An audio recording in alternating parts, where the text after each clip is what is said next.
খাবার উঠে আসা, রিফ্লাক্স, খাদ্যনালীতে গ্যাসটা উঠে আসা ঠেকানো যাবে।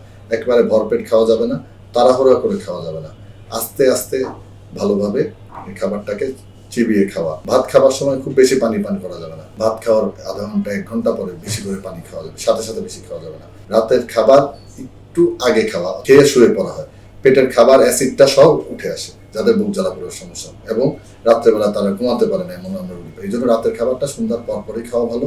না পারলে অন্তত রাতের খাবার ঘুমানোর অ্যাটলিস্ট 2-3 ঘন্টা আগে খাওয়াটা উচিত। মাথার নিচে উঁচু বালিশ দিয়ে শোয়া, 2টা বালিশ দিয়ে শোয়া, যাতে খাবার অ্যাসিডটা উপরের দিকে কম উঠে আসে। খাবার সময় টাইট কাপড়, বেল্ট এগুলো পরিধান করতে মানা করা হয়, এবং ভরা পেটে নামাজ পড়া, কোনো ওজনের জিনিস তোলা বা ঝুঁকে কোনো কাজ করতে মানা করা হয়। অ্যাসিডটা যেহেতু পাকস্থলীতে জমা থাকে, খাবারের পর খাবার হজম করার জন্য সমস্ত অ্যাসিড চলে আসে, HCl সিক্রেশন হয়, হাইড্রোক্লোরিক অ্যাসিড। তো সেটা স্বাভাবিকভাবে যাদের বুক জ্বালা পোড়ার সমস্যা বেশি, এটা তাদের রিফ্লাক্স হয়, অর্থাৎ উপরে উঠে আসার প্রবণতা হয়। কিছু খাবার আমরা অ্যাভয়েড করতে বলি, যেটা আপনার বেভারেজ ড্রিঙ্কস, কোক, চা, কফি, চকলেট, সিগারেট, মদ, যারা অ্যালকোহলিক তাদের ক্ষেত্রে ঝাল, অতিরিক্ত তেলের খাবার, পান, জর্দা, এই জিনিসগুলো আমরা অ্যাভয়েড করি।